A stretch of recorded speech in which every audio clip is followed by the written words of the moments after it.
प्यारे बच्चों, नमस्कार। देव क्लासेस में एक बार फिर से आप सबका बहुत बहुत स्वागत है। तो आज हम लोगों का एक महत्वपूर्ण टॉपिक है कोशिका व आनुवंशिकता। ठीक है, तो हम लोग पढ़ेंगे कोशिका और आनुवंशिकता। और मैंने इसमें लगभग 10 से 12 क्वेश्चन ही लिया है जो बार बार आपके एग्ज़ाम से रिलेटेड और पूछे जाते हैं, एकदम सिलेक्टेड क्वेश्चन। और फिर इसको हम लोग पढ़ लेंगे तो मुझे लगता नहीं है कि इससे बाहर कुछ भी देगा। आइए देखते हैं कोशिका क्या है और इसकी खोज किसने किया। तो आप देखेंगे कह रहा है कोशिका जीवधारियों की रचनात्मक या संरचनात्मक व कार्यात्मक इकाई है। इसमें स्वतः जनन की क्षमता होती है। और इसके बाद हमारा प्रश्न क्या था, कोशिका की खोज किसने किया। तो कोशिका की खोज रॉबर्ट हुक ने सन 1665 में किया था। और ऐसा कहा जाता है कि उन्होंने इसे जो है सबसे पहले जो जैसे कि आप जानते हैं सिरप या दवाइयाँ होती हैं, उसकी जो है पहले उसमें एक कार्क लगा होता था उसको बंद करने के लिए, तो उसी में सबसे पहले उन्होंने इसे देखा था। और इसके बाद दोस्तों दूसरा सबसे महत्वपूर्ण बात होता है, पूछता है कि कोशिका सिद्धांत किसने दिया। तो देखिए कोशिका की खोज रॉबर्ट हुक ने किया, लेकिन कोशिका सिद्धांत दिया था स्लाइडेन एवं स्वान नामक वैज्ञानिकों ने। ठीक है, अब प्रश्न उठता है कि जीवधारियों में कितनी प्रकार की कोशिकाएं होती हैं। तो जीवधारियों में 2 प्रकार की कोशिकाएं होती हैं। अब इसे ही हम कह सकते हैं कि कोशिका कितनी प्रकार की होगी, 2 प्रकार की, प्रोकैरियोटिक कोशिका और यूकैरियोटिक कोशिका। तो आपको ध्यान रखना है कि ये प्रोकैरियोटिक क्या है, यूकैरियोटिक क्या है, दोनों में क्या अंतर है। तो हम जानते हैं कि प्रोकैरियोटिक कोशिकाओं में केंद्रक कला और केंद्रिका व कोशिकांग नहीं पाए जाते हैं। आप ये कह सकते हैं कि प्रोकैरियोटिक क्या होता है, पहले प्रकार की कोशिका थी या जब कोशिका बनी होगी, और इसमें क्या होता था, केंद्रक का अभाव होता था। तो जिनमें केंद्रक कला, केंद्रिका व कोशिकांगों का अभाव होता है, उन्हें हम क्या कहते हैं, प्रोकैरियोटिक कोशिका कहते हैं। और इनमें आनुवंशिक पदार्थ पाया जाएगा, परंतु हिस्टोन प्रोटीन संयुक्त नहीं होती है। ठीक, इसमें राइबोसोम होता है और ये कोशिकाएं जीवाणुओं में पाई जाती हैं, नील हरित शैवालों में पाई जाती हैं। तो एक एक लाइन में एक एक क्वेश्चन है, आप समझिए कि प्रोकैरियोटिक कोशिकाओं में क्या होगा, केंद्रक कला का अभाव होगा, कोशिकांगों का अभाव होगा, आनुवंशिक पदार्थ पाया जाएगा और हिस्टोन प्रोटीन संयुक्त नहीं होगा। और ये प्रोकैरियोटिक कोशिकाएं किस में पाई जाएंगी, जीवाणुओं में और नील हरित शैवालों में पाई जाएंगी। अब देखते हैं यूकैरियोटिक कोशिका क्या है। तो यूकैरियोटिक कोशिकाओं में पूर्ण विकसित केंद्रिका और कला युक्त कोशिकांग पाए जाएंगे।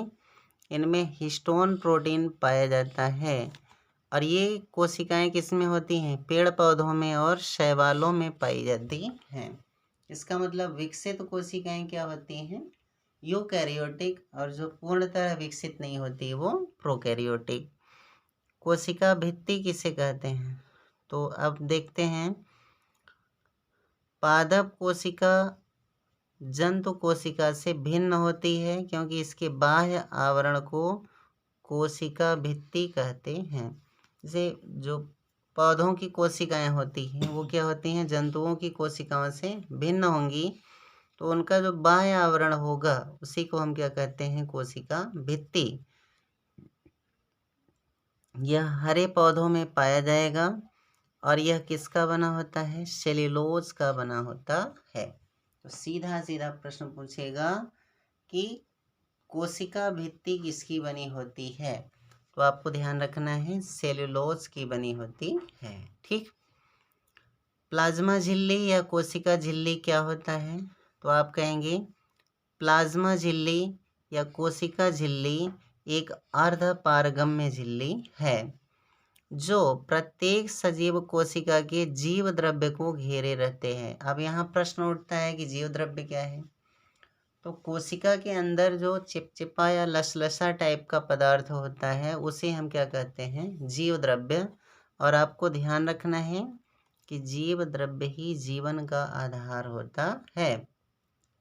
इसकी बाहरी व भीतरी परतें प्रोटीन और लिपिड की बनी होती हैं। ठीक, तो प्लाज्मा झिल्ली किसकी बनी होगी, प्लाज्मा प्रोटीन और लिपिड्स की। कोशिका में प्रोटीन संश्लेषण कहाँ पर होता है, तो कोशिका में प्रोटीन संश्लेषण अंतःप्रदब्बी जालिका में होता है। और अंतःप्रदब्बी जालिका क्या होता है, यह एक प्रकार का कोशिकांग होता है और इसमें राइबोसोम की भी महत्वपूर्ण भूमिका होती है। इसके बाद एक प्रश्न आता है, प्रोटीन की फैक्ट्री किसे कहा जाता है, तो राइबोसोम को प्रोटीन की फैक्ट्री कहा जाता है। अब मोस्ट इम्पॉर्टेंट प्रश्न, कोशिका का श्वसनांग या पावर हाउस किसे कहते हैं, तो माइटोकॉन्ड्रिया को कोशिका का श्वसनांग या पावर हाउस कहते हैं। यह जीवाणुओं में व नीलहरित शैवालों को छोड़कर शेष सभी सजीव या पादप जंतु कोशिकाओं में या उनके कोशिका द्रव्य में बिखरा होता है। ठीक,